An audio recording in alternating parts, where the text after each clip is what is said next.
Dear students, in this video we can see primitive data types in Java, variables and classes. A class is used to create a user-defined data type. We can see why classes are important in Java, how to declare a class and use it. Java supports different types of data. There are 8 simple data types available in Java. Here we are talking about primitive data types. Integer data types are byte, short, int and long. To declare a data type, a variable of a specified data type, you have to specify data type name followed by variable name, then put a semicolon. For example, to declare a byte variable a, you have to write byte space a semicolon. Byte, short, int, long are the integer data types available in Java. To store real numbers, we have float and double data types. To declare a float variable, you have to write float variable name semicolon. To store characters, we have char data type, and to declare a character variable and to initialize its value, a sample example is shown here. Use the keyword char to declare a character data type, then specify the variable name, here it is ch, then equal to, within a pair of single quotes you have to write the character that should be used for initializing the variable ch. Boolean is another data type which can be used for storing logical values. Two possible values of Boolean variable are true or false. Here, a Boolean variable called flag is initialized with true value. Here, memory requirement of various integer variables are shown. Byte data type requires, or a byte variable requires 8 bits of memory or 1 byte. Memory requirement of short variable is 16 bits, int variable is 32 bits, and long variable is 64 bits. Now we can see what is the specialty of char data type in Java. Char data type in Java is not the same as the data type character in C or C++. Java uses Unicode character set to represent characters. In Java, a character data type will be occupying 2 bytes or 16 bits of memory. A Unicode character set is a specially designed character set which can support or represent all the characters found in all human languages. That is why a character in Java takes 2 bytes of memory. Here, a very simple program to show the use of Boolean data type is given. First, a class named Boolean test is defined. Within the main method, I am declaring a variable b which is of Boolean type. Value of b is assigned as false. So if we are trying to print the value of b, we can write the statement system.out.println, then within a pair of double quotes, I am printing the message that I want to see, then plus b. Plus represents concatenation. Plus is the concatenation operator used in Java. Then we can specify variable name. Here value of b is assigned as false. So we will be getting the output as b is false. Now look at the if statement. In the case of if statement, a condition should be given within a pair of parentheses. Condition will be evaluated and if it is evaluated to true, statement following if block will be executed. Otherwise, statement following if block will be ignored. Here, in the first if statement, B is evaluated to true. So, the system.out.println will be printing the message this is executed. When B is set as false, The last if block will be evaluated to false. Then the statement following that if block will not be executed. You can try this program and understand how a Boolean data type works. Now we can see some naming conventions followed in Java. In your programs, you will be using a number of built-in classes which are available in different packages. For naming classes, Java developers has followed a particular naming convention. That is, in class names, first letter of each word is given in capital letters. For example, if you are considering data input stream, that is a built-in class. Here, D, I and S are given as capital letters. In data input stream, we are having three different words, and in each word, first letter is given in capital. String is another class, in that S is in capital. For naming methods, they are using a different strategy. In the case of method names, from the second word onwards, first letter of each word is in capital. For example, parsent is a built-in method. Here the second word is int. I is in capital. Action performed is another method. Two words are there, action and performed. In the second word, first letter P is given as capital. So Java developers are recommending to follow this particular naming convention when you are developing your own classes and methods. This is not mandatory, but it is a recommendation. So when you are giving names to your classes, try to specify first letter of each word in capital. And when you give method names, try to give from the second word onwards, first letter of each word be in capital. Now we can see what is a class. A class is used for defining or creating a new data type. It can be used to create objects of a particular type. An object means it is an instance of a class, or an object is a class type variable. A class is declared using the keyword class. A data or variables defined within a class are called instance variables. Collectively, the methods and variables defined within a class are called members of a class. So in a class, what you can find is a set of variables and a set of functions or methods for manipulating these variables. Now we can see why classes are needed. Suppose I want to store details of a box. A box is having the properties like width, height and depth. So one option that I have is I can define one integer array and keep all details of width in that particular array. I can define another variable or another array, integer array called height, and store all height values in that. In a third array, integer array, I can store all depth values. If I am using this strategy for keeping details of a number of boxes, it will be difficult to manage the data. Or suppose I want to store details of students. A student is having properties like name, place, gender, marks, etc. If I am creating different arrays for storing name, place, gender and marks, management of this data can be very difficult. So what I can do is I can create a student class, or in the case of the first example, I can create a box class. Then I will define properties of these things in that particular class, and I can write functions for manipulating these properties. That is the basic idea of a class. So I can define a box class in this way. I have used the keyword class for defining the box, and all the properties of box as are defined as member variables of this class. And here I have defined three different functions for manipulating the variables width, height and depth.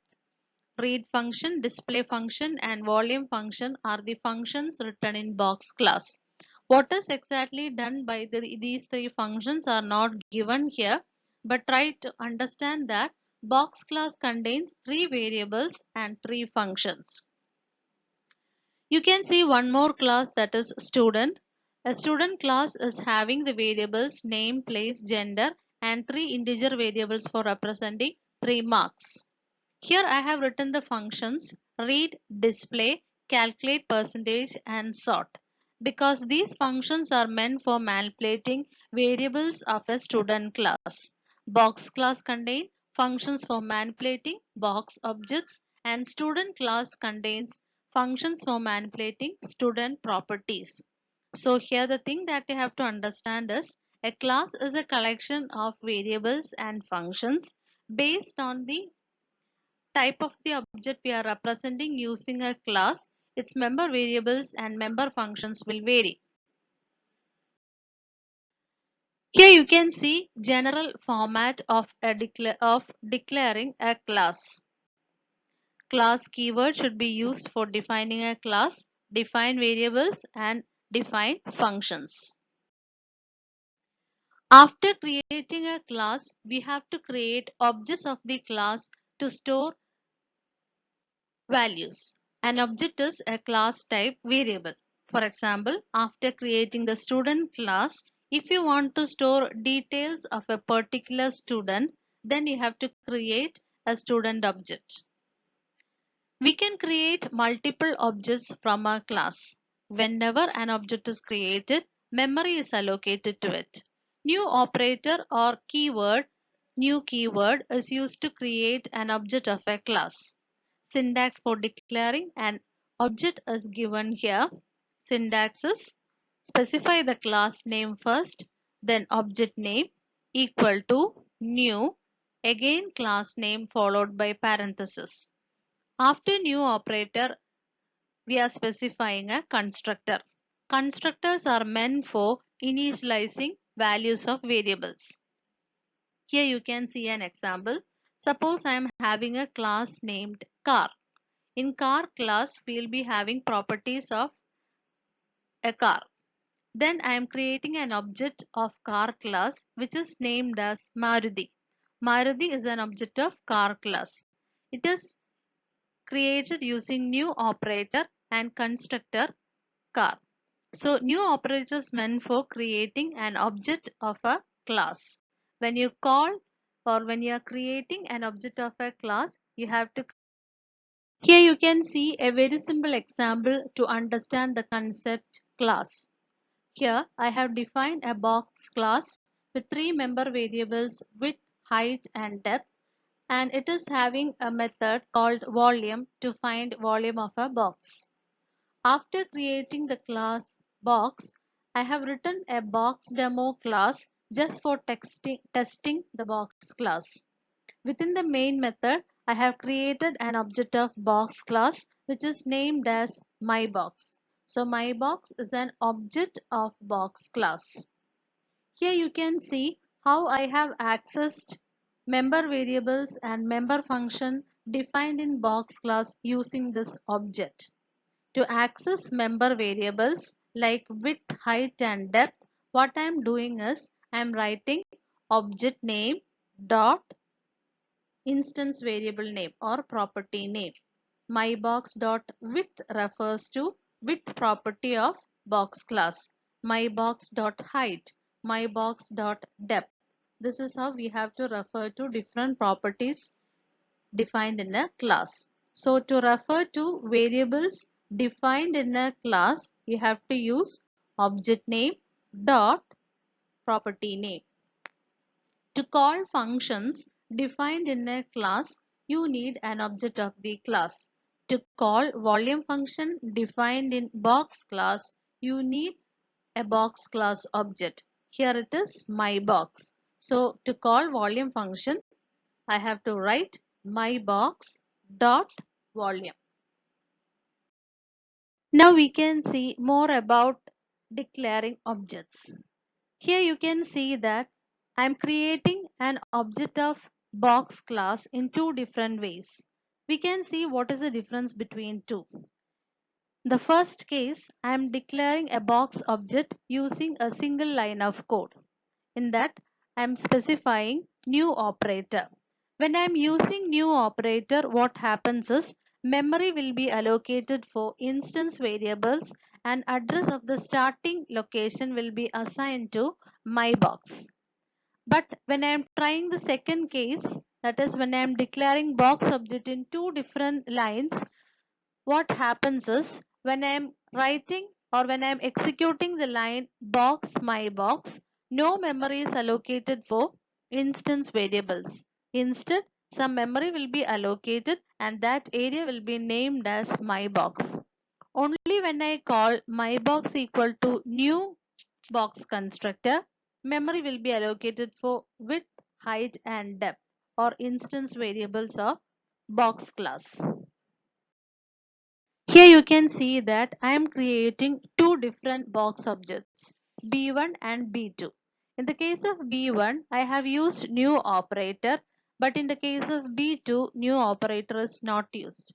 So what happens is, when you are creating B1, memory will be allocated for width, height and depth. But in the case of B2, because new operator is not used, no memory will be allocated for individual instance variables. Instead, B2 will be treated as a box object, and because we have used assignment operator, address that is available in B1 will be assigned to B2. Here what happens is both B1 and B2 are holding addresses and both are pointing to the same location in memory. You can access width, height and depth of box object either using B1 or using B2. That is B1.width or B2.width. Both refer to the same location. The reason is B2 and B1 are holding the same address. Actually, only for B1 memory is allocated for storing width, height and depth. Now we can see how to write a method in a class. When you define a method, you have to specify a return type, then method name, then within a pair of parentheses specify the list of parameters. Within a pair of curly brackets, you have to write body of the method, and if it returns some value, specify the return value using the keyword return. Here you can see that I have defined volume method in two different ways. In the first case, volume method is not returning any value, so its return type is specified as void. It will find out volume by multiplying width, height and depth, and it will display that value on screen. In the second case, volume method is taking three parameters W, H and D. It will find out multiplied result of width, height and depth, and it will be returning that multiplied result as return type. So its return type is specified as int. In the first case, return type is void. Now you have a better understanding about classes and objects. Objects are class type variables, or an object is any entity that has state and behavior. An object can be defined as an instance of a class. Object means a real world entity such as pen, chair, table, computer, watch, etc. An object contains an address and takes up some space in memory. When you are declaring a class, no memory is allocated. Only when you create an object of the class, memory allocation takes place. Suppose we are having a class called car. We can consider Maruti, Honda, etc. as instances or objects of the class car. After creating an object, data members of a class can be accessed using dot notation. For example, the general format for accessing instance variable is object name dot instance variable name equal to value of the variable. For example, To access color property of Maruti object, you have to write Maruti dot color equal to red. Here what you are doing is a car class is having a property called color. To assign red value to the object Maruti, you have to write Maruti dot color equal to red.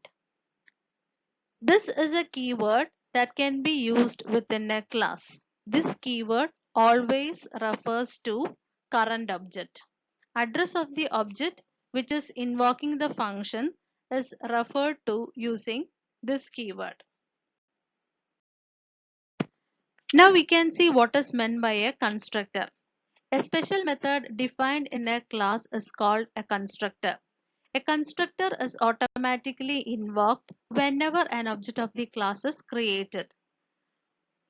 A class is a constructor will be the same name as that of a class. Constructors are automatically invoked. A class can contain more than one constructor. It facilitates multiple ways of initializing an object. Constructors do not have return type. Normally, methods defined in a class have a return type, but constructors do not have a return type. Constructors can be overloaded means we can have more than one constructor in a class, provided their parameters and return type must be different. Here you can see an example for overloaded constructor. I am defining a class called car.